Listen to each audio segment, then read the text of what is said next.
new to this, but I figure it says live in the top left corner. Okay, cool. Somebody hits a thumbs up like button. That would be awesome.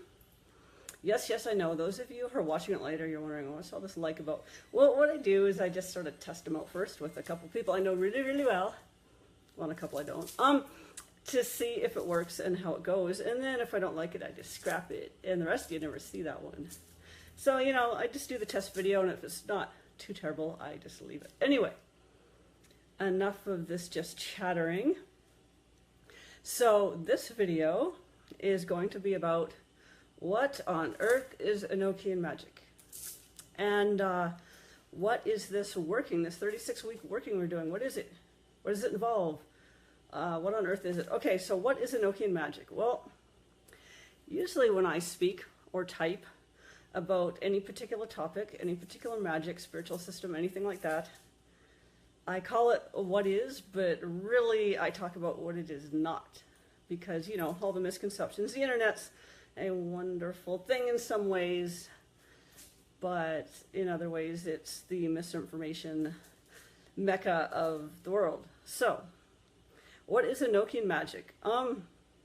Well, first check out Wikipedia. Not that they're the best source, but they just go through some basics that I just won't, just because, you know, you can read that 1,000 other times. But this guy named Dr. John Dee and this other guy named Sir Edward Kelly, he was knighted Sir later, they are the people who started this Enochian thing. So what happened was Dee was being bothered by some spirit. The spirit kept bothering him. He didn't know what to do. So he hired a scryer, but it wasn't John Dee at first, it was Barnabas Saul. So he hired that scryer, and they did a bunch of scrying, trying to get a good angle here, and it did not go as well as Dee would have liked, because Dee was paying for these scryers, so, you know, he wanted some quality scrying and some legit scrying. Sorry, getting distracted by the little notifications at the bottom here.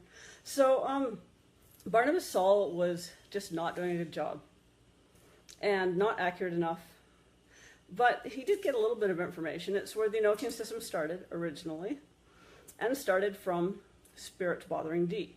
So in other words, Dee could actually see and hear the spirits, but just not strong enough to get full exact words and spelling of things and what Enochian letters look like. So he had to hire a scryer for that because he wanted more detail. So after the Barnabas Saul thing for a while, he advertised for another scryer, and Edward Kelly came along. Because, you know, finding a scryer that can work 8 to 16 hours a day every single day is a tough call. I've worked with several scryers, and some of them are amazing, and they can see and hear a lot, way more than I can. But I have yet to meet one that can go 8 to 16 hours in a row and be accurate. That just does not happen. And that whole thing of, is Enochian legit? Is it accurate? Was Kelly just making it up? That's for you to figure out. I'm a little tired of that whole argument thing. They cross-compared stuff later, and it would take a genius to figure out all that out on their own and remember it all, and then recite it back in a different way later, I think. But, you know, if you want to doubt about Enochian, whatever, that's your business, and I really don't care. That's not my job. My job is not to convince you this stuff's real. If you don't have enough experiences to convince yourself that this stuff is real, it's, you know, maybe take up a different hobby. Okay, so that's how Enochian started. So during the scrying sessions, these Enochian entities would come to them and tell them what the system is, tell them their names, give them these giant diagrams and squares with their names on, which they had to go through and figure out how to derive the names from. Well, they were told, but then they also figured it out. And Dee really liked puzzles and math, so he was into that kind of method. You know, the spirits generally, they will present information in a way that we can relate to and that we enjoy.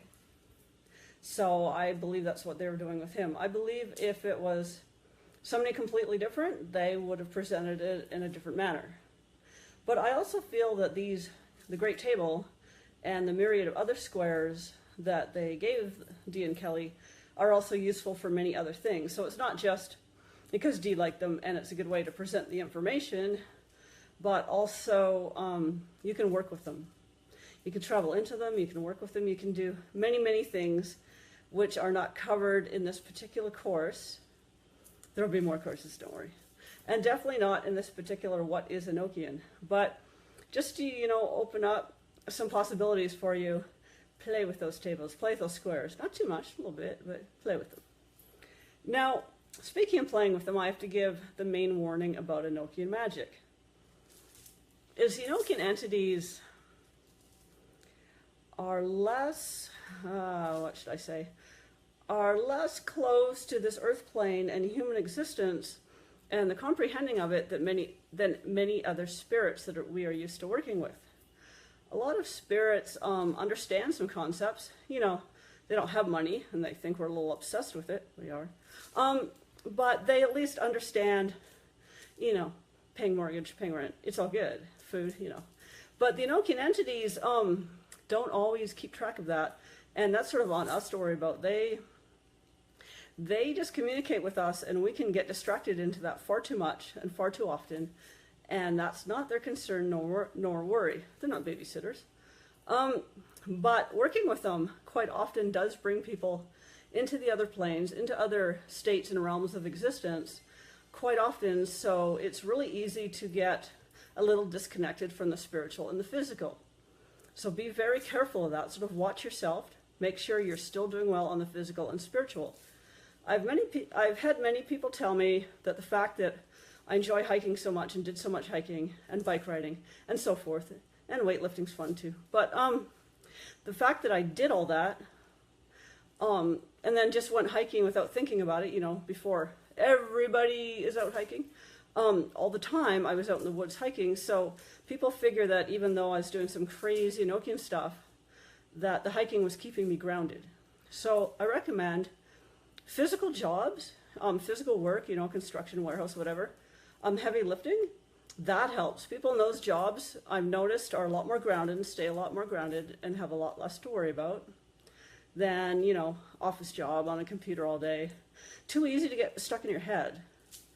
So with Enochian, you can get way too much stuck in your head because it really is an intellectual endeavor. And it's really fun to research and read about, and you have all these manuscripts you can research and really get into the whole thinking thing. And it's a lot of fun. And the translation thing, and so you're like way up there in your head, which is, for a magician, or anybody, well, especially a magician, you don't want to focus solely on that. You also want to focus on more physical things in this realm, like using your hands in a physical way, using your feet in a physical way, and so forth, and getting out into the woods, getting out walking, stuff like that. And if anybody has a sort of disability or whatever, at least go sit in the woods. Just get somebody to take you out there and just get in the woods. Hug a tree. So here's the cheesy New Ager version of Enochian. Go hug some trees, just ground, go sit on some rocks. Use rocks as altars. Get some grounding going on here. Just keep that energy down, centered, lowered. Or take up martial arts, even better. I personally think every magician, especially in the West, should take up martial arts because it really does help the energy flow and the grounding and all that. And it's too hot in Vancouver today. Anyway, so yeah, with Enochian, that is one danger, that you really can get a little disconnected with this plane. And so what you do is you have a few close friends, magician friends, or mundane ones that are understanding, and that will give you, that are blunt and honest enough, but putting it nicely, will tell you when you're getting a little disconnected or out there. That's one reason a lot of magicians hang out with each other, so they can kind of warn each other, though, does anybody listen? But anyway, some people do, but sort of to warn you or give you a heads up when you're sort of going off base or off kilter. Because magic does have that danger. Some people say there's no dangers in magic. And then some people say it's dangerous, don't touch it. Well, no, it's kind of somewhere in between. But one of the main dangers is going a little nuts or off balance. Okay, so another thing about Enochian magic is, what some people may find this fun, other people may find this unnerving, because some people don't work this way or it's not part of their path, and that is you will get a lot of new roommates. And I mean a lot, because the 19-day working, what is it doing? It is introducing you to the Enochian entities, all of them, well, all the listed ones. All the listed ones in the main manuscripts that were part of the 19-day working that the Enochian entities told Dee and Kelly about. So you'll be getting some new roommates, and even perhaps more than those standard listed ones. Now, it's not like they're going to wreak havoc. Depends on your version of havoc. No, generally though, they are good company, and they help things to go well, and it isn't usually a bad thing. Now, it could be a bad thing for the sorts of people that are very uncomfortable with opening up more, or uncomfortable with acknowledging the existence of the other planes, other beings, and magic. If you're really closed off and shut off to that, and have some fear about that you're still not admitting to yourself, maybe, then you'll have some trouble. Because they aren't going to gently hold your hand to guide you through that stuff. That's kind of on your own. But they do bring you through it gently. Now, there's some beings that you call and you talk with and you work with that just sort of throw you in head first into the other planes and the other realms. So the Enochian entities don't quite do it that way. It's more of a very gentle putting you in very deeply to another realm that you kind of don't always realize it happened or that it's happening. And then suddenly you're wondering, why is the room shifting? Why is the room moving? I mean, when you've only had water to drink. So it can get very strange, and it can get very unnerving for people not used to other realities or that are uncomfortable with other realities. Now, there's always the one thing that magicians forget.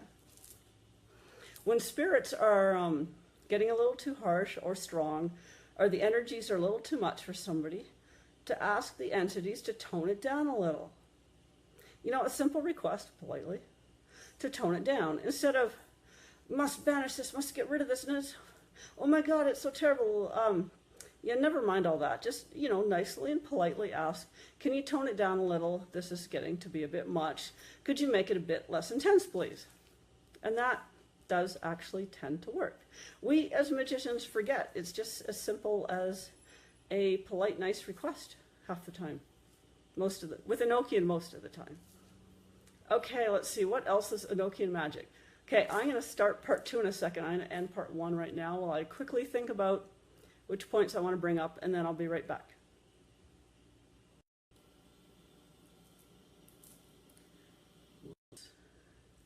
And apparently I can't use that video because it just showed my whole kitchen. Fuck. Maybe I can figure out how to edit it.